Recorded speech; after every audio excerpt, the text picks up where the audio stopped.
একবার নাচো তো, একবার নাচো তো,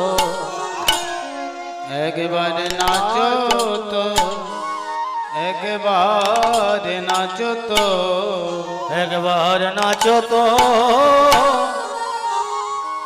একবার নাচো তো, একবার নাচো তো, একবার নাচো তো, আমার নাচো তো গো, নাচো তো গো, আহা নাচো তো গো, নাচো তো গো,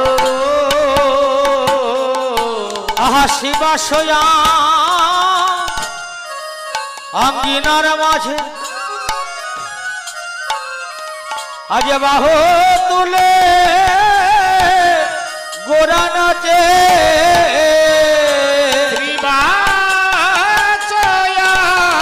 দিনার মাঝে বাহু তুলে গোরা নাচে, আহায় গো তোরা দেখে যা,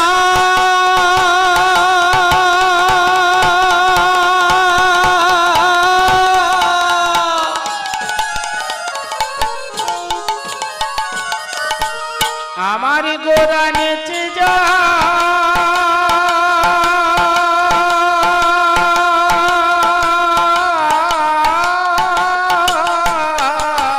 আহা শিবাশয়া আঙ্গিনার মাঝে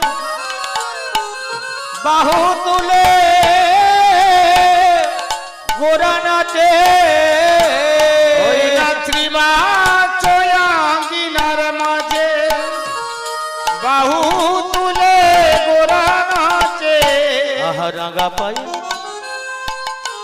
রাঙা পায়ে সোনার নপুর বাজে, বাজে রাঙা পায়ে সোনার নপুর বাজে, বাজে, আহা রাঙা পায়ে সোনার নপুর বাজে, বাজে ওরে রাঙা পায়ে সোনার নপুর বাজে, বাজে, আহা শ্রী অদ্বৈত নিত্যানন্দ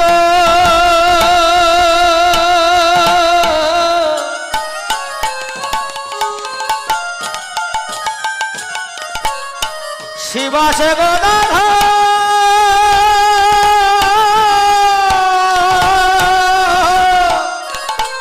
ওরে শ্রী অদ্বৈত নিত্যানন্দ শ্রীবাচী গদাধর,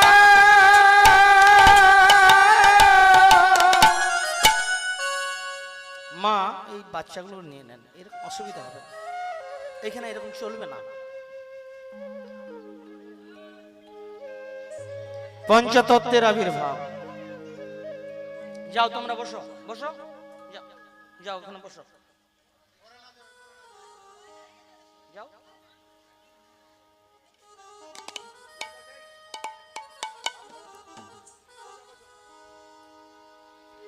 পঞ্চতত্ত্বের আবির্ভাব, পঞ্চতত্ত্ব না হলে হরিসভা হয় না, পঞ্চতত্ত্ব না হলে হরিসভা সাজানো যায় না। নিতাই গৌর হরি বল, হরি বল, হরি বল।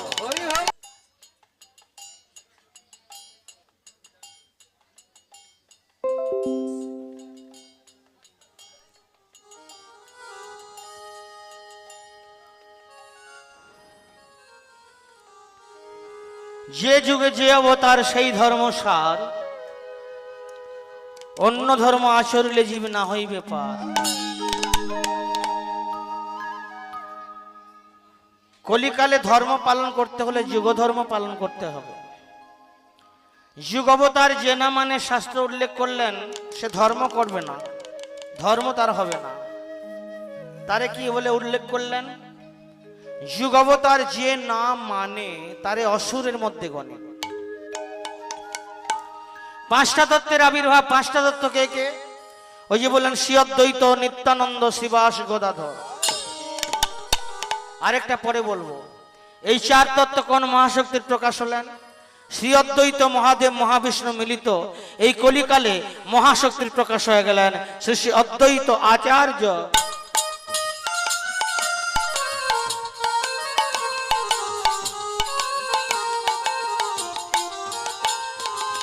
নিত্যানন্দ, সত্যে সংকর্ষণ, ত্রেতায় লক্ষণ, দাপরে বলরাম, আর এই কলিকালে মহাশক্তির প্রকাশ হলেন নিত্যানন্দ রাম।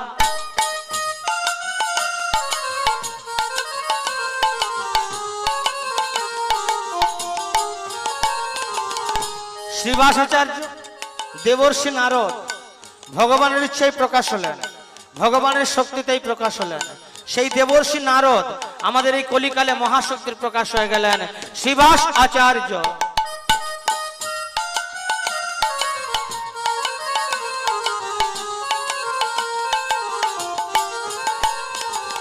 গদাধর, এ যে আমাদের রাধা এসেছে, এ যে আমাদের রাধা এসেছে, এ যে আমাদের রাধা এসেছে, এ যে আমাদের রাধা এসেছে, রোজের ভাবে বিভোর হয়ে এ যে আমাদের রাধা এসেছে, রজের ভাবে বিভোরি হয়ে এ যে আমাদের রাধা এসেছে। ভক্তমন্ডলী মাগো, চারটা তত্ত্ব জানতে পারলাম। চারটা তত্ত্ব কে কে? ওই যে বললেন শ্রী অদ্বৈত, নিত্যানন্দ, শ্রীবাস, গদাধর। এখন একটা বাকি রয়ে গেছে। এখন যে চার তত্ত্ব জানলাম, চার তত্ত্বের মাঝখানে যিনি দাঁড়িয়ে রইলেন সেই মহাপুরুষটি কে? যার শক্তিতে চার তত্ত্ব শক্তিমান বলবান, ওই চার তত্ত্বের মাঝখানে যিনি দাঁড়িয়ে রইলেন সেই মহাপুরুষটি কে গো? যেমন আমাদের একটা হাতে পাঁচটা আঙুল আছে না, এই পাঁচটা আঙুলের মধ্যে যদি একটা আঙুল না থাকে, চারটা আঙুল শক্তিহীন। চারটা আঙুলের শক্তি থাকবে না, সেটা কোন আঙুল? বৃদ্ধা আঙুল। এই পাঁচটা আঙুলের মধ্যে বৃদ্ধা আঙুল যদি না থাকে, চারটা আঙুল শক্তিহীন। তত্র ওই চার তত্ত্বের মাঝখানে যিনি দাঁড়িয়ে রইলেন, চার তত্ত্বকে যিনি শক্তি দিয়ে শক্তিমান বলবান করলেন, সেই মহাপুরুষটিকে। তার মাঝে আহা নাচেন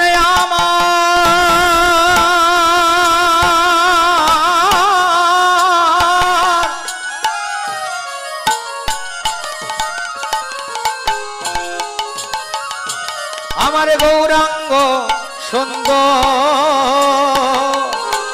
শ্রী অদ্বৈত নিত্যানন্দ, শ্রীবাচী গদাধর, তার মাঝে নাচেন আমার গৌরাঙ্গ সুন্দর। আমার গৌরী হরি নাচিছে, গৌরী হরি নাচিছে, গৌরী হরি নাচিছে, গৌরী হরি নাচিছে, গদাধরের কণ্ঠ ধরে আমার গৌরী হরি নাচিছে, গদাধরের কণ্ঠ ধরি গৌরী হরি নাচিছে। আজ শিবা স্বয়ং গিনার মাঝে নাচে হে দণ্ড বাহু তুলে, গৌরী হরি নাচিছে, হেমে দণ্ড বাহু তুলে, গৌরী হরি নাচিছে, হরি হরি হরি বলে, গৌরী হরি নাচিছে, মুখে হরি হরি হরি বলে, গৌরী হরি নাচি, শিবা স্বয়ং গিনার মাঝে গৌরী হরি নাচি, ভগতগণ সঙ্গে রয়ে গৌরী হরি গৌর হরি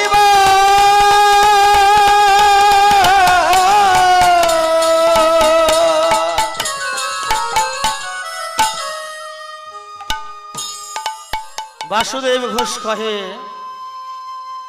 জোর করি হাত, যেই গৌর সেই কৃষ্ণ সেই জগন্নাথ।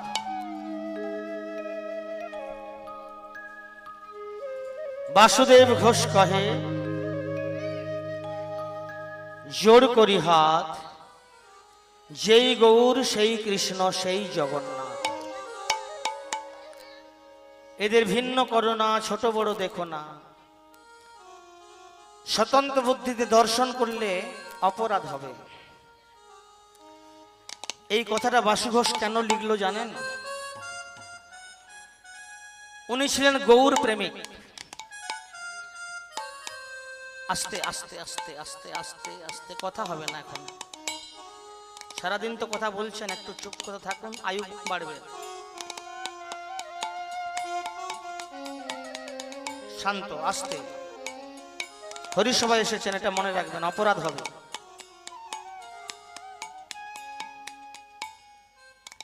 বাসুদেব ঘোষ কহে জোর করি হাত, যেই গৌর সেই কৃষ্ণ সেই জগন্নাথ।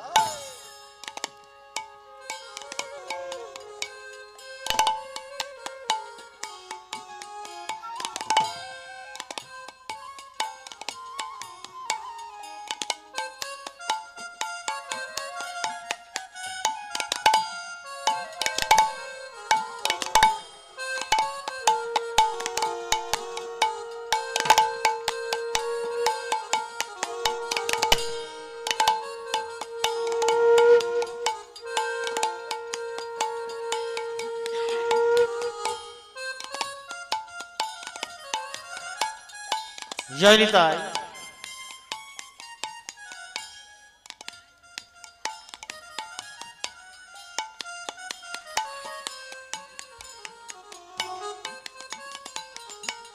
বাসুদেব ঘোষ কহে জোর করি হাত, যেই গৌর সেই কৃষ্ণ সেই জগন্নাথ।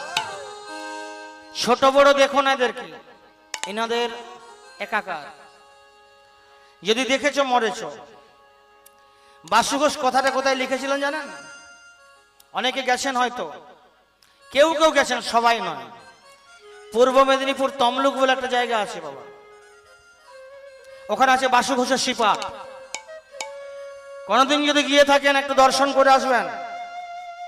বাসু ঘোষের সেবিত বিগ্রহ এখনো সেবা হয়। আপনাদের কৃপায় আমি গান করতে যাই বৎসরে বার।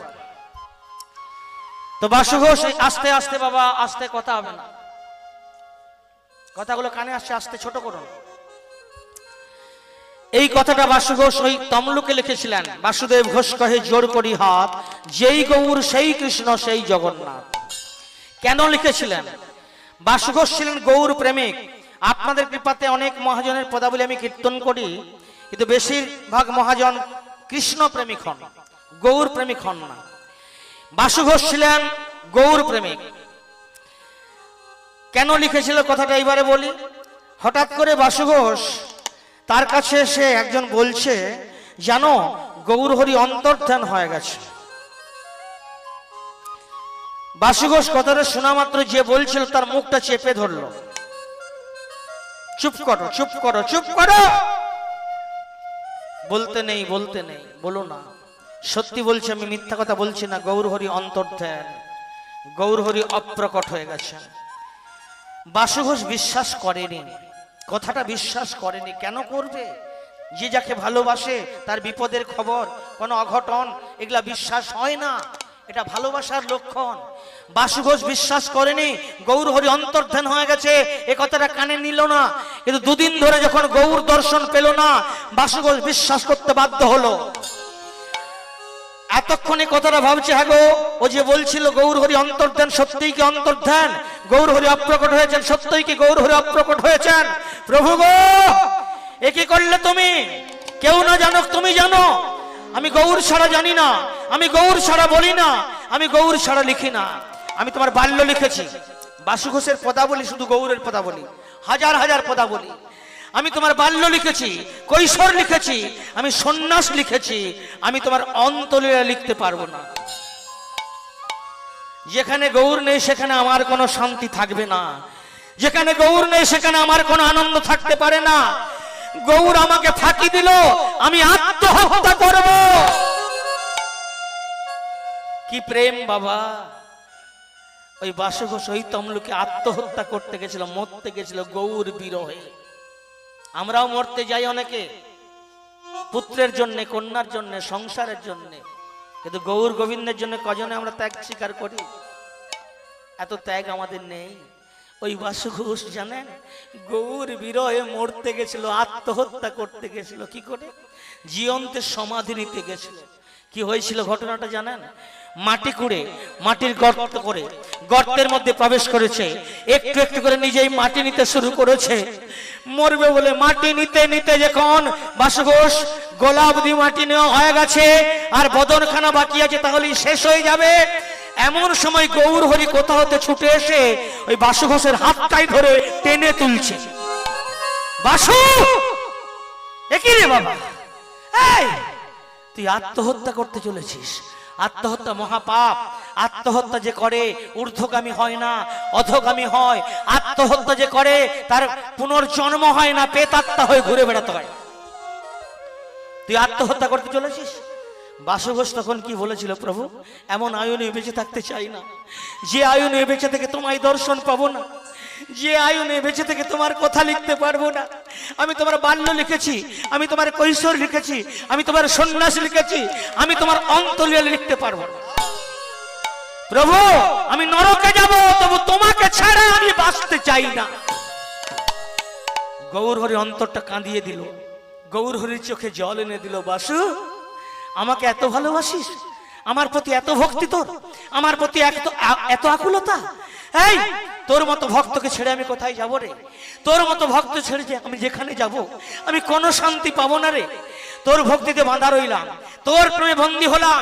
ওরে বাসু, কথা দিলাম আমি কাউকে দর্শন দিই বা না দিই, আমি তোকে কথা দিলাম তুই যে মুহূর্তে আমাকে স্মরণ করবি আমি সেই মুহূর্তে তোকে দর্শন দেব। যে মুহূর্তে তুই আমাকে স্মরণ করবি রে বাসু, সেই মুহূর্তে আমি তোকে দর্শন দেব। ভক্তমণ্ডলী মাগো, সেদিন থেকে জায়গাটার নাম কি হয়েছে জানেন? ওই তমলুকের ওই জায়গাটা নরপুতা, ওই জায়গাটার নাম হয়ে গেছে নরপুতা। বাসুঘোষ দুই বিগ্রহের সেবা করত, ভগবান কৃষ্ণ, ভগবান জগন্নাথ। সেদিনে বাসুঘোষ ওই মন্দিরে আরেকটি বিগ্রহ স্থাপন করেছিলেন, যার নাম হলো শ্রী গৌরাঙ্গ। আর ওই দিনে বাসুঘোষ ওই পদাবলীর শেষে লিখেছিল, বাসুদেব ঘোষ কহে জোর করি হাত, যেই গৌর সেই কৃষ্ণ সেই জগন্নাথ। এদের ভিন্ন করো না, ছোট বড় দেখো না, নরকে যেতে হবে। তাই ভক্তমণ্ডলী মাগো, আজকের এই হরিনাম যজ্ঞ উপলক্ষে মহতি হরিবাসর লীলা কীর্তন, তো আজকে যে লীলা আমরা আস্বাদন করব খুবই নতুনত্ব হয়ে যাবে অনেকের মধ্যে, এখনো যারা শ্রবণ করেননি। নীলাচলে নীল মাধব, এটা কিন্তু গৌর লীলা নয়, কৃষ্ণ লীলা নয়। এটা কোন লীলা? পুরীধামের শ্রী জগন্নাথ লীলা। নীলাচলে নীল মাধব, জগন্নাথ মুখহেরি ভাবাবিষ্ঠ গৌরী হরি। আপনারা তো অনেকে নীলাচলে গেছেন, পুরীধামে যাননি জগন্নাথ দেখতে? আচ্ছা, কজন গেছেন হাত তুলুন তো দেখি। হরি বল, হরি বল, হরি বল, নিতাই গৌর হরি বল। আপনাদের চরণে কোটি কোটি দণ্ডবোধ প্রণাম করি। আগে আপনাদের দর্শনে আমার জগন্নাথ দর্শন হয়ে গেল মা। আপনারা তো গেছিলেন, কিন্তু মা হাত তুললে হবে না। জগন্নাথ দেখেছেন তো? সত্যি বলছেন? হ্যাঁ, দেখতে কেমন বলুন তো? বলতে পারবেন না? ঠুটো জগন্নাথ। দেখুন, এই গৌর হরি গেলেন নীলাচলে, সামনেটায় চঞ্চল করবেন না, বাচ্চারা চঞ্চল হবে না। চুপচাপ বসো বাবা, এখানে খেলার নয়, এটা খেলার জায়গা নয়। চুপচাপ না বসলে আমি কিন্তু এখান থেকে তুলে দেবো, কোনো কথা হবে না। এখানে বাচ্চাদিকে সামনে রাখবেন না, বাচ্চাদের সামনে রাখবেন না। বারবার আপনাদের চরণে নিবেদন করা কিন্তু একটু অবদ্ধ বোধ নাই, ওদের দোষ নাই, দোষটা আমাদের।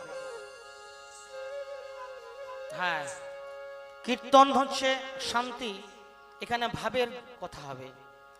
এখানে চঞ্চলতা প্রকাশ করলে আস্বাদন আপনারও হবে না আর আমারও হবে না। জগন্নাথ মুখহেরি ভাবাবিষ্ট গৌর হরি। ভক্তমন্ডলী মাগো, আমি নীলা চলে গেলাম জগন্নাথ দেখতে, আর গৌর হরি গেছেন। দেখো শ্রী মন্দিরে গিয়ে জগন্নাথ দর্শন করছেন, আর আমার গৌর হরি কি বলছে জানে? প্রভু তুমি ওইভাবে কেন এলে প্রভু? তোমার হাত নেই, পা নেই, চোখগুলো বড় বড়, ওরে বাবা রে, রাম রাম রাম রাম। এই হস্তবদর হইতে ভগবান আমাদের এই ধরাধামে কেন অবতীর্ণ হলেন? সঙ্গে রয়েছেন দাদা বলরাম বলভদ্র এবং ভগ্নী সুভদ্রা, তাদের দুই মূর্তি তদ্রূপ, হাত নেই, পা নেই, চোখগুলো বড় বড়। ওনারাই বা কেন এলেন? আমাদের ভারতবর্ষে অনেক জায়গা আছে, মনোরম জায়গা, সুন্দর জায়গা, এত জায়গা থাকা সত্ত্বেও জগন্নাথ ওই পুরী ধামেই কেন প্রকাশ হলেন? আমাদের বেঙ্গলে কেন প্রকাশ হলেন না? যারা পুরীতে গেছেন দেখবেন পুরী ধামে স্বর্গদ্বার নামে একটা জায়গা আছে না? সবসময় দাহ করা হচ্ছে, দাহ নিভে না, দেশ বিদেশ থেকে সব দেহ নিয়ে গিয়ে ওখানে দাহ করা হয়। ওই জায়গাটার নাম স্বর্গদ্বার। এই স্বর্গদ্বার নামটা হলো কেন? যারা পুরীর বাজারে গেছেন, বাজারে গেলে বলে না হাইকাড়ি কাড়ি মাসির বাড়ি যাবো, মাসির বাড়ি কন কৌছি, জগন্নাথ মাসি গো কন কৌছি। জগন্নাথের মাসিটাকে, যারা জগন্নাথের মন্দির পরিক্রমা করেছেন অর্থাৎ জগন্নাথের ভোগ ঘর দর্শন করেছেন, দেখবেন জগন্নাথের ভোগ রন্ধন হয় কেমন হবে জানেন মা?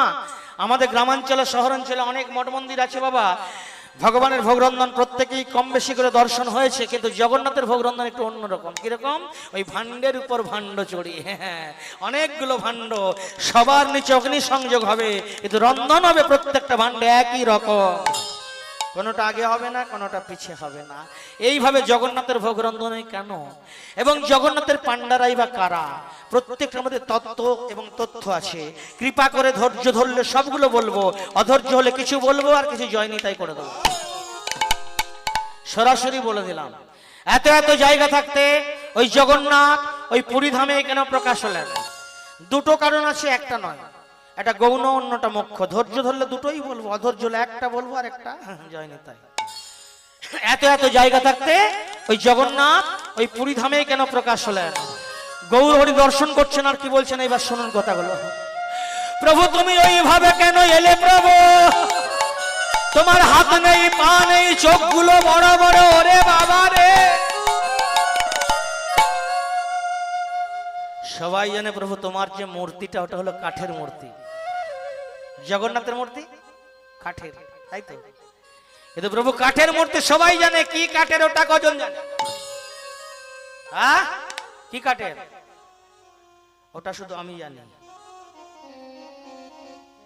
আমি বলছি না, আমার গৌর বলছে। আমার ক্ষমতা নেই মা, আপনাদের কৃপা যতটুকু বলাবেন। আমি বলছি আমি জানি, ওটা আমি বলছি না, আমার গৌর বলছে ওটা শুধু আমি জানি। প্রভু তোমার যে মূর্তি বানানো হয়েছে দারু ব্রহ্ম হতে, মনে আছে? জরা ব্যাধ যেদিন তোমাকে তীর নিক্ষেপ করে বধ করে দিল, গাছের ডাল থেকে পড়ে গেলে জলে, ওই জলে ভাসতে শুরু করলে, আর তোমার দেহটা ভাসতে ভাসতে কাঠ হয়ে গেল, আর ওই কাঠের অঙ্গ অঙ্কিত হলো শঙ্খ চক্র গদা পদ্ম, আর ওই কাঠের নাম হলো দারু ব্রহ্ম, আর ওই দারু ব্রহ্ম দিয়েই তোমার মূর্তি বানানো হলো। এতটুকু জানতে পারলাম, দারু ব্রহ্ম হতে জগন্নাথ। কিন্তু একটা প্রশ্ন থেকে যাচ্ছে, প্রশ্নটা কোথায়? যিনি পূর্ণ ব্রহ্ম নারায়ণ, অনাদির আদি গোবিন্দ, সর্বকারণের কারণ, সর্ব উত্তম লীলা নরলীলা প্রকাশ করতে সে মাধুর্যের বৃন্দাবনে, অপ্রাকৃত বৃন্দাবনে জরা বেদের হাতে লীলাকে অবসান করলেন কেন? গৌর হরি দর্শন করছেন আর বলছেন, প্রভু ওই জরা বেদ যেদিন তোমাকে তীর নিক্ষেপ করে বধ করেছিল, তুমি কি করেছিলে? সেদিনের কথাগুলো ভুলে গেলে? তুমি কি করেছিলে? তুমি যে ত্রেতা যুগে রাম অবতারে জরাবেদের পিতাকে ওইভাবে তীর নিক্ষেপ করে বধ করেছিলে। জরাবেদ ছিল বালিপুত্র অঙ্গদ। তুমি শুধু দাপর যুগে রাজনীতি করনি, রাজনীতি করেছিল ত্রেতা যুগ। তুমি কি করেছিলে? নিজ স্বার্থ সিদ্ধির জন্য যেদিন সীতা হরণ হলো, রাবণ সীতাকে হরণ করলো, তুমি সীতার খোঁজে বেরিয়ে গেলে।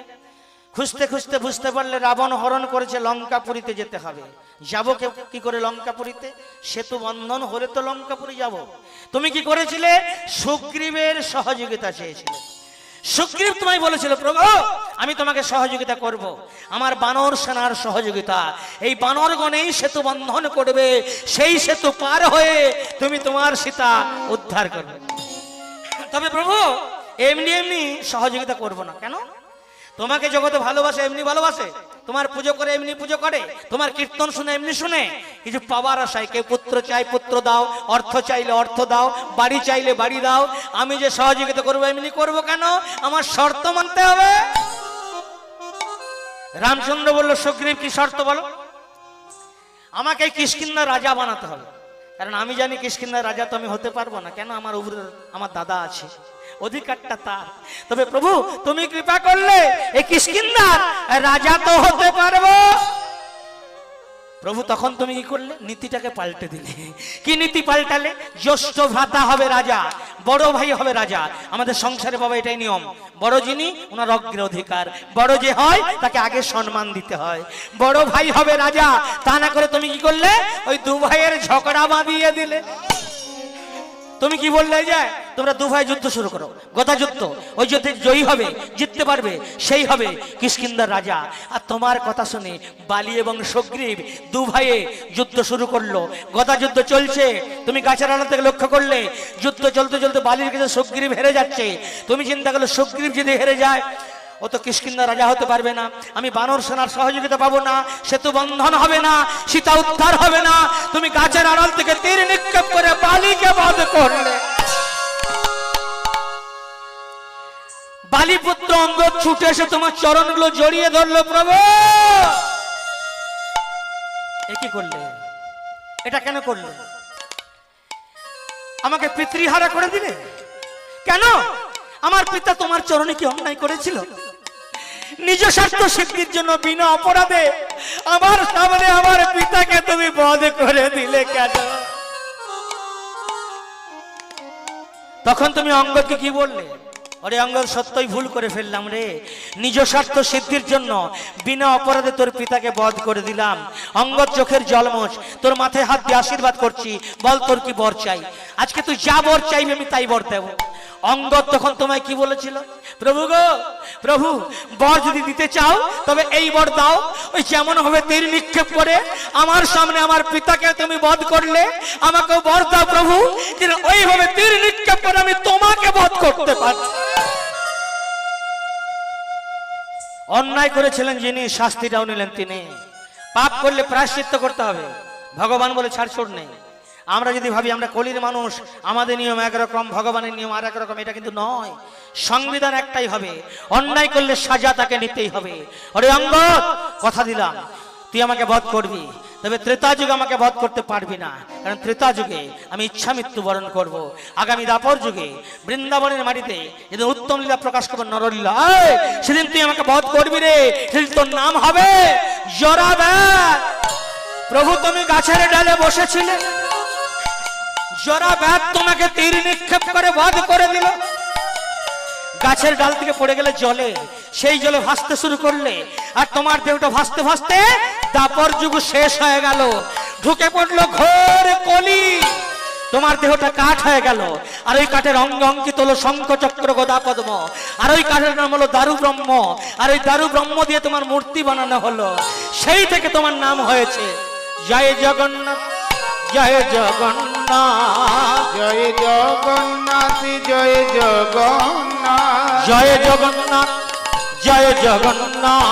জয় জগন্নাথ, জয় জগন্নাথ, জয় জগন্নাথ, জয় জগন্নাথ, জয় জগন্নাথ, জয় জগন্নাথ, জয় জগন্নাথ, জয় জগন্নাথ, জয় জগন্নাথ, জয় জগন্নাথ, জয় জগন্নাথ, জগন্নাথ স্বামী নয়ন পথগামী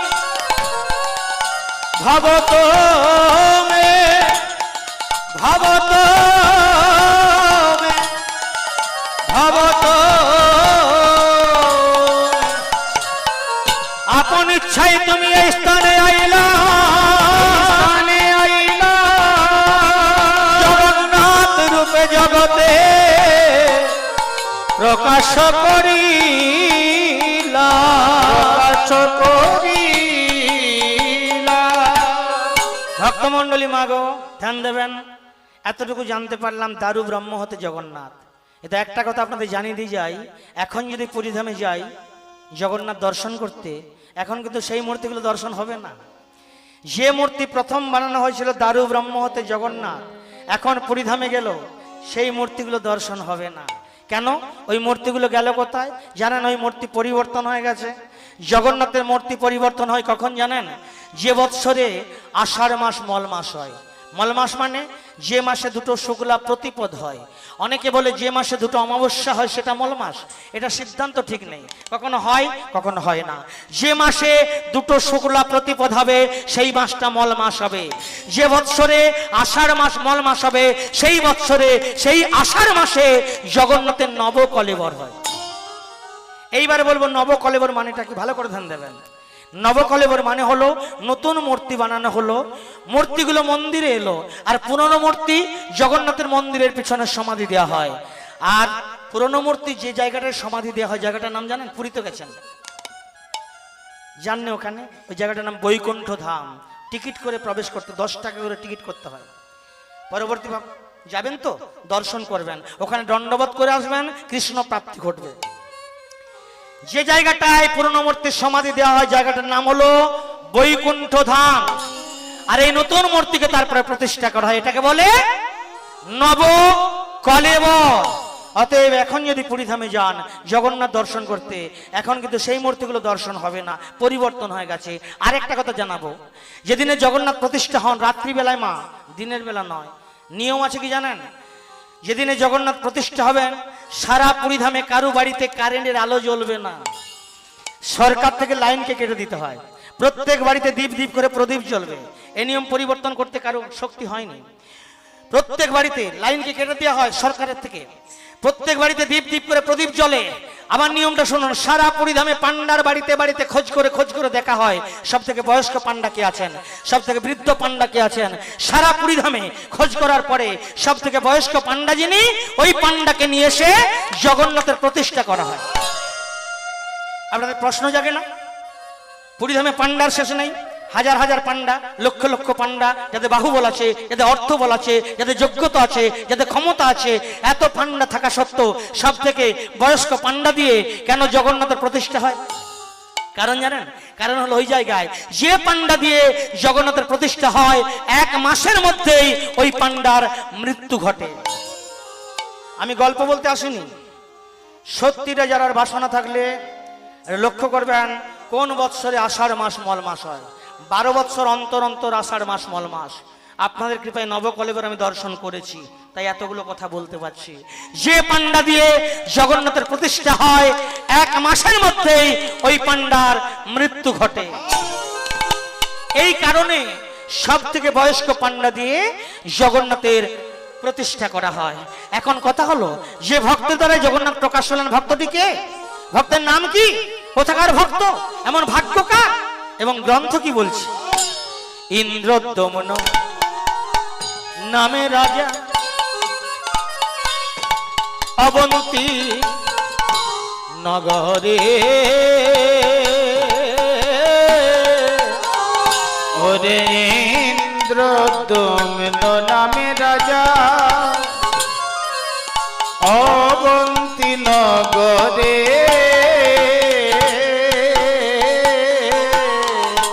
যে ভক্তের দ্বারা জগন্নাথ প্রকাশ হলেন ভক্তের নাম কি বললাম না? মহারাজ ইন্দ্রদম্ন।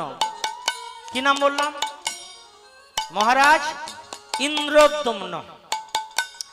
কথাটা মনে থাকবে তো? মনে থাকলে আস্বাদন ভালো হয়। ইনি কোথাকার রাজা? উড়িষ্যা রাজা নন, পুরীধামের রাজা নন। কোথাকার রাজা এখন বলছি, পরে কিন্তু জিজ্ঞাসা করবো, বলবেন কোথাকার রাজা জানেন? ওই অবন্তী নগরে, ওরে ইন্দ্রদমন নামে রাজা অবন্তী নগরে, রাজা ধর্মে করেন ধর্মে কর্মে ছিল মতি, সদাই হরি নাম করে। রাজা ধর্মে কর্মে ছিল মতি, সদা হরি নামে করে। ধর্মে কর্মে ছিল মতি, সদাই হরি নাম করে। রাজা ধর্মে কর্মে ছিল মতি, সদা হরি নামে শঙ্খ করে। চক্র গদা পদম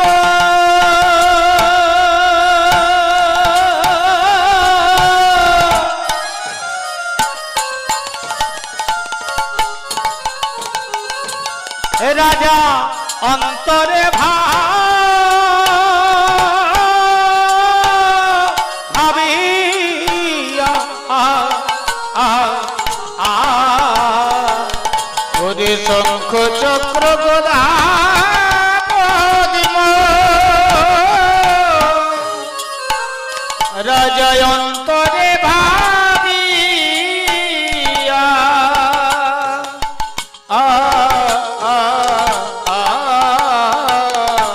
আরে সূর্য বংশের রাজা ছিলেন মহারাজ ইন্দ্রদম্ন, সূর্য বংশের রাজা।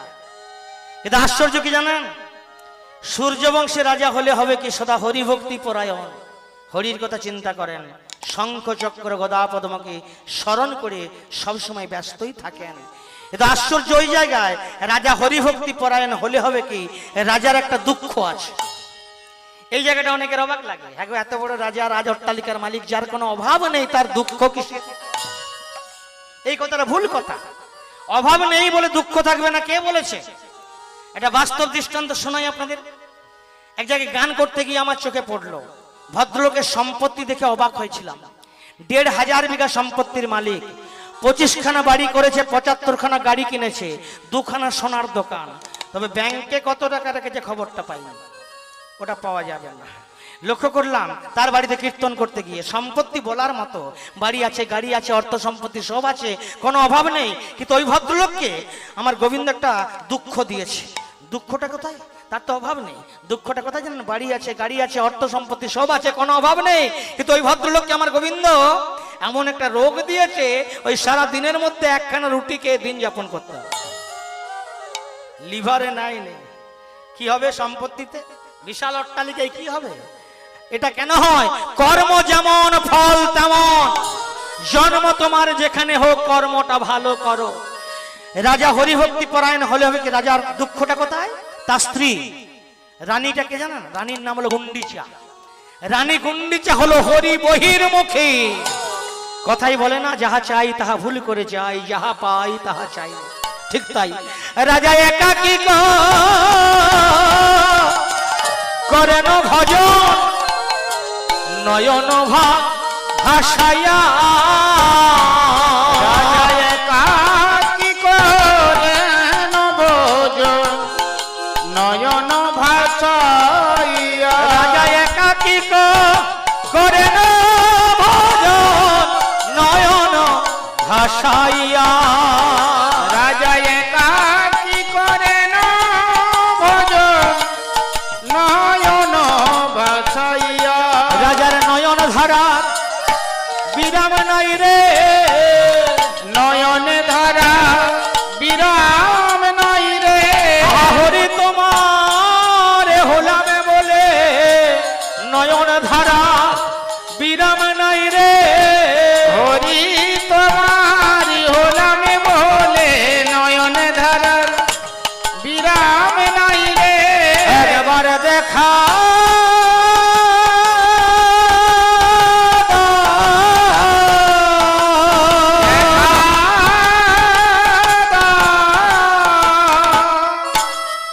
প্রভু, আমি তোমার দর্শন চাই, আমি কিছু চাই না। কত আকুলতা নিয়ে তোমায় ডাকছি, কত ব্যাকুলতা নিয়ে ডাকছি, কবে দর্শন দেবে? তোমার দর্শনের বিরহে হৃদয়টা জর্জরিত হয়ে গেছে। আমি কিচ্ছু চাই না, একবার দর্শন চাই।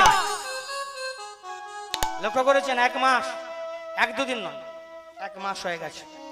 কি হলো জানেন? রাজা রাজকার্য ছেড়ে দিয়েছে, রাজ পোশাক পরছেন না, রাজকার্য পরিচালনা করছেন না, রাজ সিংহাসনে বসছেন না। রাজার মুখে একটাই ভাষা, কি? প্রভু, আমি তোমার দর্শন চাই। ওদিকে প্রজারা দেখলেন এইরকম আমাদের দেশে যদি রাজা হয়, এমন রাজা চাই না, যে রাজা প্রজাদের কথা ভাবছে না, রাজকার্য পরিচালনা করছেন না, ওই রাজাকে তাড়িয়ে দিয়ে অন্য একজনকে রাজ সিংহাসনটায় বসাবো। প্রজারা সিদ্ধান্ত করলো রাজাকে তাড়িয়ে দেবে। আর এই কথাটা চলে গেল রানী গুন্ডিচার কর্ণে। রানী গুন্ডিচা যেই না শুনলো আমার স্বামীকে তাড়িয়ে দেবে, তাহলে তো ভিক্ষার ঝুলি কাঁধে নিতে হবে, না এটা হতে দেওয়া যাবে না, স্বামীকে সাবধান করতে হবে। রানী গুন্ডিচা আসছে কোথায়? যেখানে নির্জনে বসে রাজা হরিনাম করছিল। এসে গুন্ডিচা কি বলছে, এই যে আমার দিকে তাকাও, বলে শুনছো গো? আরে কি হলো গো? হ্যাঁ ওই দেখো, বলি আমি তোমার গুন্ডিচা। ভক্তমণ্ডলী মাগো, রাজাকে এতবার কেন ডাকতে হলো? এটাই হরিনামের মাহাত্ম্য। যারা মন প্রাণ দিয়ে হরি ভজন করে না, সহজে বাইরের কথাটা আন কথা তাদের কানে আসে না, গোবিন্দ কৃপা করে ওটাকে বন্ধ করে দেয়। হ্যাঁ, এক জায়গায় ঠাকুর সেবা দেখে অবাক হয়েছিল, আমার চোখেও পড়ে। মন্দিরের পাশে বাসা দিয়েছিল, রাধা গোবিন্দ বিগ্রহ আছে, তার পাশে রান্নাঘর। দেখলাম শাশুড়ি গোবিন্দের চরণে তুলসী দিচ্ছে চন্দন মাখিয়ে। কি মন্ত্র বলছে শুনবেন? কিন্তু শাশুড়ির নজরটা গোবিন্দের চরণের দিকে নেই, নজরটা কোন দিকে আছে? ওই যে বৌমা রান্না করছে ওই দিকে। কি মন্ত্র বলছে? বৌমা তেল বেশি দিও না। বলে এটা কি মন্ত্র রে বাপ? এ কোন গ্রন্থে আছে? গোবিন্দের চরণে তুলসী দিচ্ছে, নজরটা বৌমা রান্না করছে ওদিকে। বৌমা তেল বেশি দিও না, এটাকে বলে লোক দেখানি, এটাকে বলে অভিনয়। গোবিন্দের সঙ্গে অভিনয় চলে না, গোবিন্দের সঙ্গে চালাকি ছলনা কোনোটাই চলবে না, কারণ চালাকির দ্বারা মহৎ কাজ হয় না। সেবা করতে তোমাকে বলেনি, আর সেবা করতে গিয়ে সেবা অপরাধ করবেন না, দূরে থাকো। বলেনি আমার ভজন করো, ভজন করতে গিয়ে অপরাধী হবে না। গোবিন্দের সঙ্গে কোনো ছলনা চলবে না। রাজা তো অভিনয় করেনি, বক্ষে করাঘাত করে চোখের জলে একটা কথাই বলেছে, ঠাকুর আমি কিচ্ছু চাই না, আমি শুধু তোমার দর্শন চাই। যখন গুন্ডিচা ধমক দিয়ে বলা যে আমি তোমার গুন্ডিচা, এতক্ষণে ওই কথাটা রাজার কানে এসে গেছে। গুন্ডিচা, আমি তো তোমাদের কোনো অসুবিধা করিনি, আমি তো তোমাদের কোনো কিছু বাধা দিইনি, নির্জনে বসে একটু হরি নাম করছি, হরিকে ডাকছি, কিছু বলবে? শুধু হরি হরি করলে চলবে? হরি হরি করছে মরণ, হরি খাইয়ে দেবে, হরি হরি করছে। প্রজারা কি বলেছে জানো? ও গুন্ডিচা এত রেগে যাচ্ছ কেন? বলো না প্রজারা কি বলেছে? ওই তোমাকে রাজত্ব থেকে তাড়িয়ে দিয়ে অন্য একজনকে রাজ সিংহাসনটায় বসাবে। ও গুন্ডিচা, এতে দুঃখের কি আছে গো? এ তো মহা আনন্দের কথা, এ তো বড় খুশির কথা। যদি কে রাজত্বের ভাগটা নেয়, যদি কে রাজত্বের দায়িত্বটা নেয়, আমি তো বেঁচে গেলাম। তার মানে ওরা আমি ওটাই তো চাইছিলাম, সমস্ত কিছু ছেড়ে দিয়ে আমি হরি হরি বলবো, হরি হরি বলবো, আমি হরি হরি বলবো, হরি হরি বলবো, আমি হরি ভজন করব, হরি হরি বলবো, হরি ভজন করিব, হরি হরি আমি হরি ভজন করব, হরি হরি বলবো, হরি ভজন করিব, হরি হরি বলিব। হায় হায় হায় হায় হায়, এত শিবরাত্রি করে আমার কপালটা হিম হয়ে। আমার জানেন শিশুকাল ধরে আমি শিবরাত্রি করি কেন? শিবের মধ্যে স্বামীটা হয় সাথে থামা, হরি হরি করে হরি খাইয়ে দেবে, তুমি নাই হরি হরি করবে, আমি কি করব? ও রানী, তুমি তো আমার সহধর্মিনী। সহধর্মিনী কাকে বলে? যে স্বামীর ধর্মকে নিজের ধর্ম মনে করে তাকেই বলে সহধর্মিনী। তুমি আমার সঙ্গে হরি হরি বলবে, হরি হরি বলিবে, হরি হরি বলবে, হরি হরি বলিবে, তুমি আমার সঙ্গে চলবে, হরি হরি বলবে, আমার সঙ্গে চলবে, হরি হরি তুমি বলিবে, হরি ভজন করবে, হরি হরি বলবে, হরি ভজন করবে, হরি হরি বলিবে। মাথা খারাপ হয়ে গেছে? মাথা খারাপ না হলে কাজ করে না, সবচেয়ে দামা হরি হরি করবে। এতদিন তুমি বলেছো, আমি শুনেছি, আমার অধিকার আছে, আমি তোমার অর্ধাঙ্গিনী। অর্ধাঙ্গিনী কাকে বলে জানেন মা? আপনারা তো সকলেই অর্ধাঙ্গিনী। অর্ধাঙ্গিনী কাকে বলে? স্বামীর সুখের অর্ধেকের দুঃখের অর্ধেকের অধিকারী আপনারা।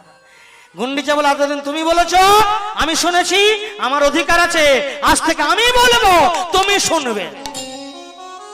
দেখছেন কলিকাল কাকে বলে?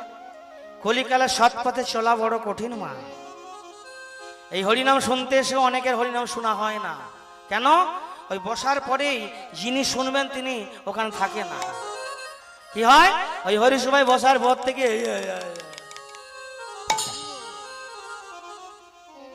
এটা দোষ দিচ্ছি না, এটা হয়। 12টা পর্যন্ত টিভি দেখি, তখন ঘুম নাই। হ্যাঁ, ওটা যে কলি। টিভিতে কি দেখি? সিরিয়ালে মত। সিরিয়ালে কি দেখছি? একটা নায়ক 4টা বিয়ে করছে, 2টো ধরছে, 2টো ছাড়ছে। ইহকাল পরকাল ঝরঝরা, না আছে গৌর, না আছে গোবিন্দ। মাগো, 24টা ঘন্টার মধ্যে একটা সময় করবেন গোবিন্দকে ডাকার।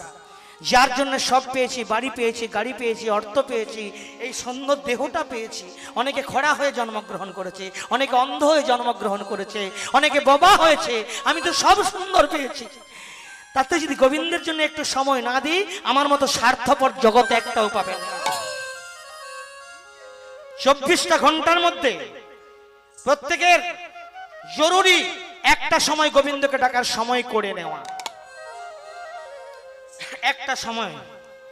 রাজা তো অভিনয় করেনি, বক্ষে করাঘাত করে চোখের জল দিয়ে একটা কথাই বলে, এই কলিকালে বাধা আসবে, বাধা আসবেই। অনেক সংসারে দেখা যায় না, মা হরিভক্ত, বাবা হরি নামে ধার ধারে না, এরকম আছে না সংসারে? মা যখন আসছিলেন, বাবা চিৎকার করছিলেন, মজা পেয়েছ, থামা থামা বলছি, হরিনাম। তবু আপনি এসেছেন। এটা আসবে, এটা থাকবে।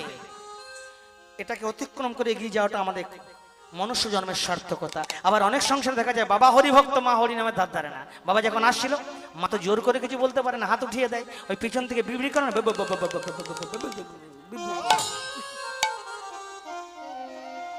ওটা বাধা। সংসারে এই কলিকালে থাকবে। হ্যাঁ গো, তাই গুন্ডিচা বলে এতদিন তুমি বলেছো, আমি শুনেছি, আজ থেকে আমি বলবো, তুমি শুনবে।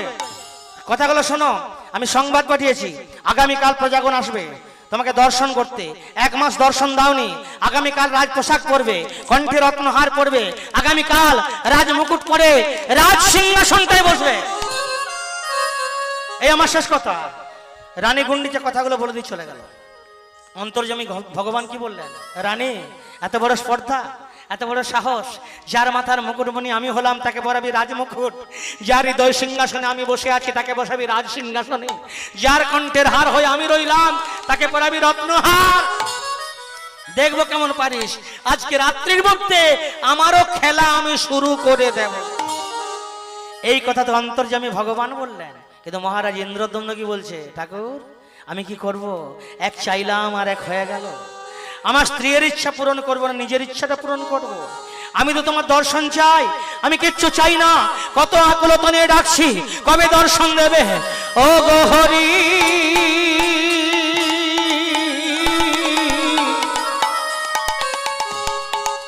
বলো বলো কবে পাবো তোমার দেখা?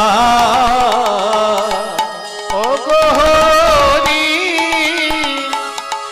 কবে পাবো তোমার দেখা? আমি তোমারই তোরে কাঁদেছে নানা পাই না কেন তোমার দেখা? তোমারি তোরে কাঁদছে কত, নানা পাই না কেন তোমার দেখা? ও গো হরি, বলো বলো কবে পাবো তোমার দেখা? ও গো হরি, কবে পাবো তোমার দেখা? দেখা দাও, দেখা দাও বললি আমার দর্শন পাবি না রে বেটা। এতদিন তো দেখা দাও বলে চিৎকার করলি, দর্শন কি পেলি? ইচ্ছে করে তোর আকুলতা একবার দর্শন দিতে মন চায়, কিন্তু বাবা আমার কোনো উপায় নেই রে। আমি গোপনে আছি, কেউ জানে না, এক ভক্ত শুধু আমার পুজো করে। আমি কে জানিস? আমি হলাম নীলমাধব। কিন্তু বেটা আমি যে গোপনে থাকতে চাই না, আমি তোরই আরাধ্য দেবতা। এইবার তোর দ্বারাই প্রকাশ পেতে চাই রে বাবা, তোর দ্বারাই প্রতিষ্ঠা পেতে চাই। শোন, তোর প্রাসাদে কত ব্রাহ্মণ, ওদেরই তো অধিকার। ব্রাহ্মণ হলো বর্ণের গুরু, ওই ব্রাহ্মণদের উপরে ভার দে। ব্রাহ্মণগণ আমাকে সন্ধান করবে, আর তুই আমাকে উদ্ধার করে এই জগৎবাসীর কাছে প্রতিষ্ঠা কর, আমি হলাম নীলমাধব। দয়াময়, তুমি আমার সঙ্গে কথা বললে, এত ভাগ্য আমি করেছি। তুমি গোপনে আছো, এক ভক্ত তোমার পুজো করছে। দয়াময়, তুমি গোপনে থাকতে চাও না, আমার সঙ্গে কথা বললে। তুমি আমার দ্বারায় প্রকাশ পেতে চাইছো, আমার দ্বারায় প্রতিষ্ঠা পেতে চাইছো। হে ব্রাহ্মণগণ, আপনারা দয়া করুন, কৃপা করুন। নীলমাধব নিজ মুখে আমাকে বলে গেলেন আপনাদের অধিকার। শুনুন, দুটো সন্ধান আনতে হবে। দুটো সন্ধান কি? নীলমাধবের গোপন পূজারীটাকে, আর নীলমাধব কোথায় আছে। কৃপা করে দুটো সন্ধান যদি আনতে পারেন, যতজন ব্রাহ্মণ নীলমাধব সন্ধান করতে যাবেন প্রত্যেককে পাওনা দেব। কি পাওনা? 1 লক্ষ করে স্বর্ণ মুদ্রা আর একটা করে গ্রাম দেব। ব্রাহ্মণেরা কথাটা শুনে বলে, স্বপ্ন দেখছি না তো বাপুরে, যজ্ঞ করে মরে যাব, এত পাওনা জীবনও পাবো। ভাবা যায়? এই চলো না, ওখানে অংশগ্রহণ করলেই তো 1 লক্ষ স্বর্ণ মুদ্রা পাবো। ব্রাহ্মণেরা দল বেঁধে বেঁধে আসি, মহারাজ আমরা আছি তো, আমরা যাবো তো। ওদিক থেকে আবার এক দল, মহারাজ আমরাও আছি, আমরাও যাবো। ওদিক থেকে আবার এক দল, মহারাজ আমরা যাবো, আমরা যাবো। 100 জন, 1-2 জন নয় মা। রাজা খুব খুশি, খুব আনন্দ, আমি ধন্য। 1-2 জন নয়, 100 জন এসে গেলেন। দাঁড়ান দাঁড়ান দাঁড়ান দাঁড়ান, আপনাদের 100 ব্রাহ্মণের সঙ্গে আমার এক ব্রাহ্মণ আছে, আমি তাকে বিশ্বাস করি, সেই ব্রাহ্মণকে আপনাদের সঙ্গী করে দেব। 100 জন অবাক, মহারাজ আমাকে বিশ্বাস করলেন না, আমাদের 100 জনকে আপনার বিশ্বাসী ব্রাহ্মণ আপনাদের আমাদের সঙ্গে দেবেন। ওটা কে? তার নামটা কি? ওটা কে জানেন? রাজ পুরোহিত বিদ্যাপতি। বিদ্যাপতি, রাজ পুরোহিত বিদ্যাপতি, বিদ্যাপতি, রাজ পুরোহিত বিদ্যাপতি, বিদ্যাপতি। বিদ্যাপতি কি বললো? মহারাজ এত বড় দায়িত্ব আমার উপরে দিচ্ছেন, আপনার নীলমাধব সন্ধান করা যাব মহারাজ। এমন সুযোগ কজনা পায়, এমন ভাগ্য কজনের হয়, কিন্তু মহারাজ আমি যদি নীলমাধব সন্ধান করতে পারি, তার বিনিময়ে আমি কিন্তু কোনো পারিশ্রমিক নেব না। বিদ্যাপতি কি বলছো? নেওয়ার জন্য 100 জন দল বেঁধে ছুটে এলো, আর তুমি বলছো নেব না? ব্যাপারটা কি? বলে মহারাজ ভেবে দেখেছেন, বিচার করে দেখেছেন, আমি যদি নীলমাধব সন্ধান করতে পারি মহারাজ, আমি যদি নীলমাধবের দর্শন পাই মহারাজ, আমি তো নিজেই ধন্য হয়ে যাব। জন্ম জন্মান্তরের স্বীকৃতি ছাড়া কি নীলমাধবের দর্শন হয় মহারাজ? তার বিনিময়ে আমি কিন্তু কোনো পারিশ্রমিক নেব না। বাহ, সাধু সাধু সাধু, নির্লোভী সাত্ত্বিক ব্রাহ্মণ। সবার আগে বিদ্যাপতি, পিছনে রইল শতলোভী ব্রাহ্মণের দল। শোভাযাত্রাটা শুরু হলো কিসের? নীলমাধব উদ্ধার হবে। বিদ্যাপতির মুখে সদাই হরি নাম, আজ শিহরে সে হরি বলে আজ শোভাযাত্রা হইল। হরি বল রে,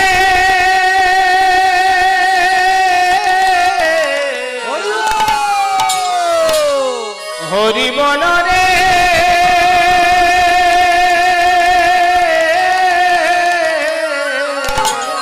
নিতাই গৌর হরি বল, হরি বল, হরি বল, হরি বল রে, হরি বল রে, হরি বল রে। আজ শ্রীহরি শ্রীহরি বলে শোভাযাত্রা হই।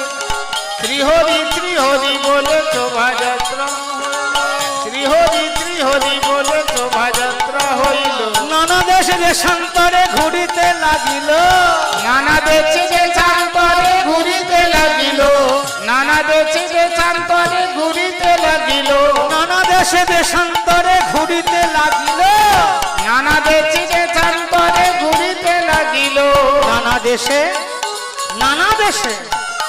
নানা দেশে ভ্রমণ করে মাধবের লাগিয়া। হরি বল রে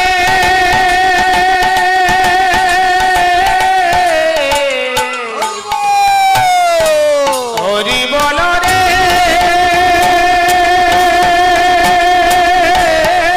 হরি বল হরি বল হরি বল হরি বল।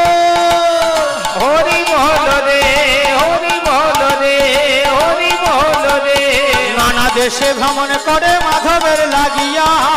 নানা দেশে ভ্রমণ করে মাধবের লাগিয়া নীল মাধব না পাইয়া আইল ফিরিয়া। হরি নীল মাধব না পাইয়া আইল ফিরিয়া নীল মাধব না পাইয়া আইল ফিরিয়া।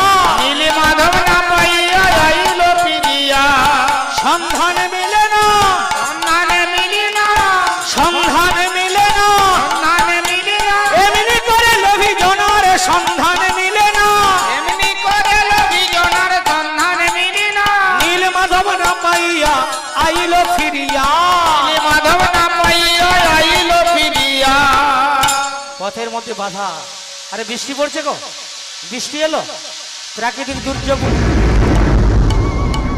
ওরে পালা রে, পালিয়ে চল পালিয়ে চল। নিজে বাঁচলে বাপেন না, আগে নিজে বাঁচ, তারপরে নীলমাধবের সন্ধান করবি। প্রাকৃতিক দুর্যোগ, গভীর জঙ্গল, বাঁচাও বাঁচাও। ওরে পালিয়ে চল পালিয়ে চল। নিজে বাঁচলে বাপেন না, কেউ দাঁড়াতে পারলো না। প্রাকৃতিক দুর্যোগ, সন্ধ্যেবেলা হয়ে গেছে। মহারাজ সবাই ফিরে আসছে। মহারাজ আসুন আসুন আসুন। এই তো সকালে বেরোলেন, সন্ধে হতে না হতে ফিরে এলেন। নিশ্চয়ই নীলমাধবের সন্ধান করে এসেছেন। পারিনি মহারাজ।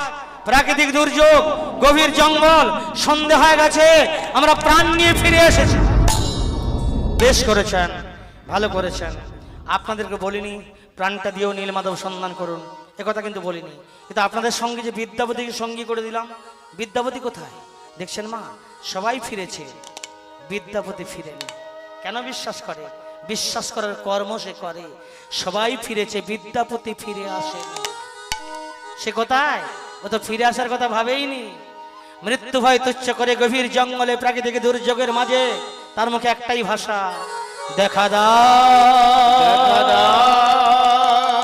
দেখা দাও দেখা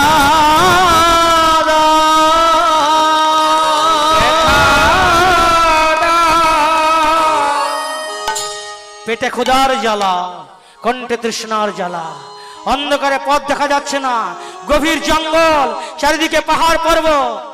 বিদ্যাপতি নামে ব্রাহ্মণ নাইল ঘরে, বিদ্যাপতি নামে ব্রাহ্মণে নাইল ঘরে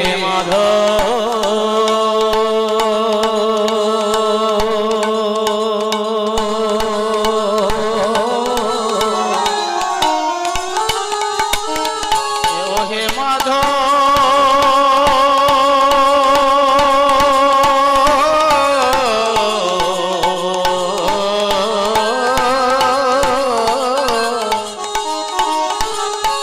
দেখা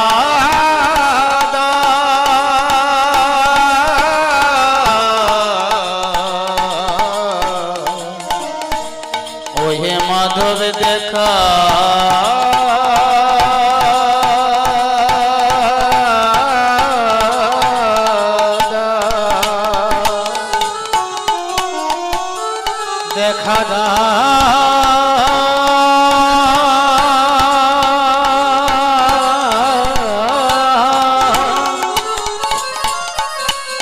দেখা ওহে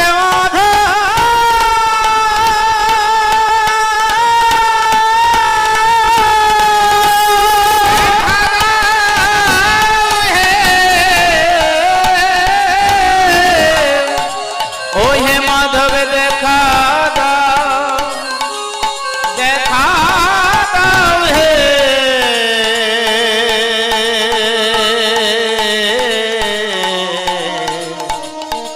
ওহে মাধব দেখা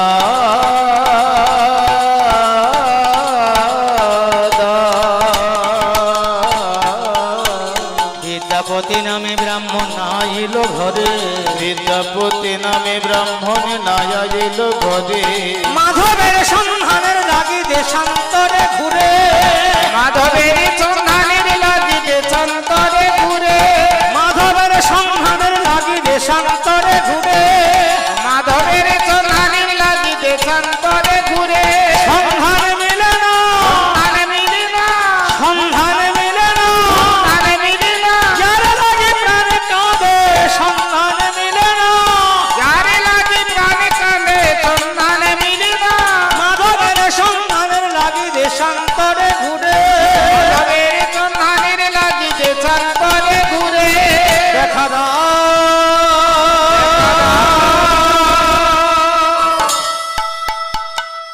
পেটে ক্ষুধার জ্বালা, কণ্ঠে তৃষ্ণার জ্বালা, অন্ধকারে পথ দেখা যাচ্ছে না। শুনছেন? ওরে বাবারে, কেউ আছেন? আমি ব্রাহ্মণ, বড় ক্ষুধার্ত, বড় তৃষ্ণার্ত, একটু আশ্রয় দেবেন। ওমা, জঙ্গলে কে থাকে? তাকে আশ্রয় কে দেবে? জঙ্গলে হিংস্র জন্তু থাকে, বাঘ থাকে, ভাল্লুক থাকে, সিংহ থাকে, থাকে না? বিদ্যাপতি মনে মনে ভাবছে যদি ক্ষুধার জ্বালা মেটাতে না পারি, তৃষ্ণার জ্বালা মেটাতে না পারি, একটুখানি আশ্রয় যদি না পাই, আমি কেমন করে নীল মাধবের সন্ধান করব? আর এই কথাটা যেই নাও ভাবতে শুরু করলো, হঠাৎ কে বলছে, এই, ভাবছো বসে চলবে কে, সে তুমি ভাববার কে? তোমার ভাবনা ভাবছেন তিনি, তুমি ভাবো তাকে। এ কথা কার বাবা? এ তো সাধারণ কথা নয়, এ সামান্য কথা নয়। ভাবছো বসে চলবে কিসাই, তুমি ভাববার কে? তোমার ভাবনা ভাবছেন তিনি, তুমি ভাবো তাকে। এটা গোবিন্দের ছাড়া কারো কথা নয়। সংসারে মাঝে মাঝে আমরা বিপদে পড়ি, কখন? যখন নিজেরা দায়িত্বটা নিই, আমি আছি, আমি আমি আমি আমি, ওই আমিটাই বিপদ। ভগবান সব সহ্য করে, অহংকার সহ্য করে না। কে আমি কেন মরে যারে তাপত্রয়, ইহা না জানিলে জীবের কইছে হিত হয়। এই আমার থেকে আমিটা দূরে না সরানো পর্যন্ত আমার কিছু হবে না বাবা, হতে পারে না। কম বেশি করে প্রত্যেকে কীর্তন শুনছি, কম বেশি করে গোবিন্দের সেবা দিচ্ছি, তীর্থে তীর্থে যাচ্ছি। কজন গোবিন্দের দর্শন পেয়েছি?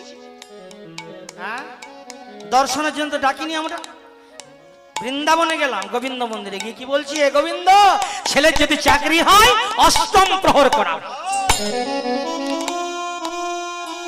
ঠিক বলছি? একবার বললাম কিছু, কিচ্ছু চাই না, দর্শন দাও। আবার দর্শন একটা লক্ষণ আছে মা, এই যে আমরা বারগুলো ব্যবহার করি না, বাচ্চা থেকে বৃদ্ধ। আজ কি বার? বৃহস্পতিবার। কালকে শুক্র, পরশু শনি, রবি, সোম, মঙ্গল, বুধ, আবার এসে গেল। প্রত্যেকে ব্যবহার করি তো, কিন্তু কেউ আমরা একটু লক্ষ্য করেছি এর মধ্যে কি আছে? নিয়ম যদি থাকে আমার কাছে ভগবান দর্শন পাবো, নিয়ম নাই, দর্শন নাই। নিয়মটা কি জানেন? একটা শোনাই। শুরু করতে হবে সম থেকে। সমের নিয়মটা কি? সমভাব, সকলকে সমান চোখে দেখো। তোমার মনোবৃত্তিটা কেমন হবে? সকলে উত্তম, আমি শুধু অধম। এটা ভক্তি জগতের ভিত। এটা যার মধ্যে থাকবে সে উন্নতি করবে, ভক্তি জগতে অনেক বড় হতে পারবে। এই জন্য সমভাব, সকলকে সমান চোখে দেখলে। আর যখনই সকলকে সমান চোখে দেখলে, সকলকে উত্তম দেখলে, নিজেকে হীন মনে করলে, তারপরে কি হলো জানেন? সমের পরে কি? মঙ্গল। তারপরেই তোমার মঙ্গল হবে, হতে বাধ্য। এই জন্য দ্বিতীয় মঙ্গল দিল। কি মঙ্গল হলো শুনবেন? হ্যাঁ, মঙ্গলটা কি হলো? মঙ্গলের পরে কি? বুধ। মানে তারপরেই তোমার বুদ্ধি হবে। সবার আশীর্বাদে মঙ্গল হয়ে গেল, তারপরে বুদ্ধিটা এলো। এই জন্য তৃতীয় বুধ দিল। কি বুদ্ধি জানেন? দুটো বুদ্ধি থাকে, একটা কুবুদ্ধি, একটা সুবুদ্ধি। ভক্তের আশীর্বাদে কখনো কুবুদ্ধি আসবে না, তাকে উত্তম দেখেছে, তোমাকে আশীর্বাদ করেছে, তাই তো বুদ্ধিটা সুবুদ্ধি এলো। বুদ্ধিটা শুনবেন কি বুদ্ধি এলো? বুধর পরে কি? হ্যাঁ, বুধর পরে বৃহস্পতি। বৃহস্পতি মানে গুরু। তখনই তোমার বাসনা হবে এইবার আমাকে গুরু করতে হবে। দেখছেন? হ্যাঁ, এর আগে একবারও মনে হয়নি যে গুরুকরণ করি। আমি গুরুকরণ করলাম, গুরুর চরণে আশ্রয় নিলাম, গুরুদেব ভজন শিখিয়ে দিল, ভজন করছি। আর ভজন করতে করতে কি হলো? বৃহস্পতির পরে কি? শুক্র। শুক্র মানে বড় ক্ষতিকারক, ভজন পথে আঘাত দেয় না। কিন্তু যে ভজন তোমাকে গুরুদেব কৃপা করে দিয়েছে, তুমি শুক্রকে জয় করতে পারবে, তুমি সংযমী হতে পারবে, শুক্র তোমার কোনো ক্ষতি করতে পারবে না। আর যখনই শুক্রকে জয় করলে, শুক্রের পরে কি বাবা? শনি। যে শুক্রকে জয় করে তার কাছে শনি থাকে না, শনিও তোমাকে ছেড়ে ভয়ে পালিয়ে যাবে। আর যেই না শনি তোমাকে ছেড়ে চলে গেল, শনির পরে কি? রবি। রবি মানে সূর্য। ওই সূর্যের আলোর মতো তোমার মধ্যে প্রকাশ হবে, আর সেই আলোতেই তুমি গোবিন্দের দর্শন পেয়ে যাবে। নিতাই গৌর হরি বল হরি। একটু ভাবতে হবে, একটু ভাবলেই আমি গোবিন্দের কাছে যেতে পারবো। এই যে গোবিন্দের সঙ্গে যোগাযোগের আমি নিয়মটা বললাম না, বিদ্যাপতির এই নিয়মটা আছে, তাই তো সে শুনতে পেল। ভাবছো বসে চলবে কিসে, তুমি ভাববার কে? তোমার ভাবনা ভাবছেন তিনি, তুমি ভাবো তাকে। বিদ্যাপতি একটু একটু করে এগিয়ে যাচ্ছে। একটা আলো দেখা যাচ্ছে না? ও আলোটা কিসের? হ্যাঁ, আলোটা জঙ্গলের মধ্যে আলো কেন? নিশ্চয়ই মানুষের বাস আছে। যাই দেখি ওখানে কে আছে। বিদ্যাপতি একটু একটু করে এগিয়ে যাচ্ছে। এ তো ঘর বাড়ি রয়েছে গো। দেখছেন মা, জঙ্গলে ঘর বাড়ি পেয়ে গেল। ভাগ্য দেখুন তার, ছোট ছোট পাতার কুটিয়া। আর ওই পাতার কুটিয়া থেকে দরজা খুলে প্রদীপ হাতে তুলসী তলায় নিবেদন করবার জন্য বেরিয়ে আসছে এক অপূর্ব সুন্দরী রমণী। ওই রমণীকে দেখে বিদ্যাপতির কি মনে হলো? আহা মরি মরি কি অপরূপ রূপী হেরি নয়নে, দীপশিখা হস্ত পরে যেন সন্ধ্যা তারা করে, সন্ধ্যা লক্ষ্মী সম। অঙ্গের কুমকুম গন্ধ, কেশ ধূপবাস, সুগন্ধি চন্দন শোভে, চন্দ্রের আভাস। বলি লুকালো রজনী, বেষ্টিত অঞ্চল গলে, দেখি কে ওই রমণী? ও কি দেবী না কোনো মানবী? বলো কে তুমি? বলো বলো বলো বলো বলো বলো বলো কে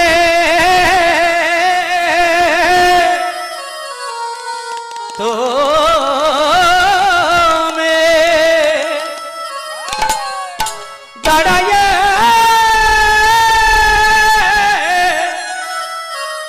আছো দা রে? ও গো বলো কে তুমি? বলো বলো বলো বলো বলো কে তুমি? দাঁড়ায়ে আছো দরে। রমণী ভয় পেয়ে গেল। কেন? দিনের বেলা নয়, সন্ধ্যাবেলা একটা পর পুরুষ আমার দিকে এগিয়ে আসছে। রমণী ভয় কি বলল? এই যে কে আপনি? আপনি কে? যেই না রমণী বলে উঠলো কে আপনি, বিদ্যাপতি তখন কি বলছে? পথ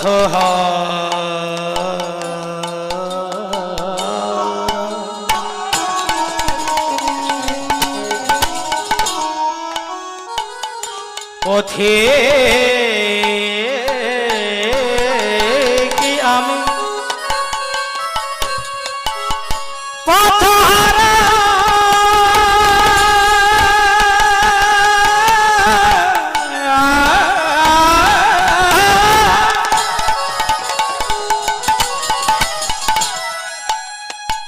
পথে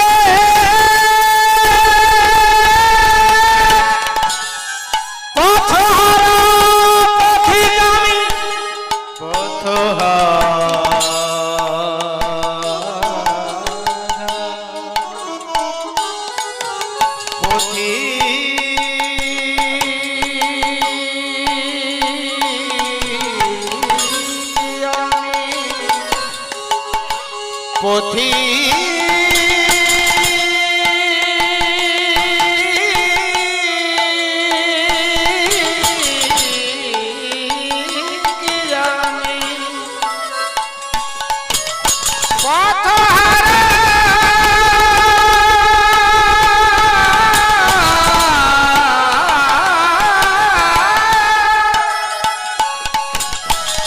পথি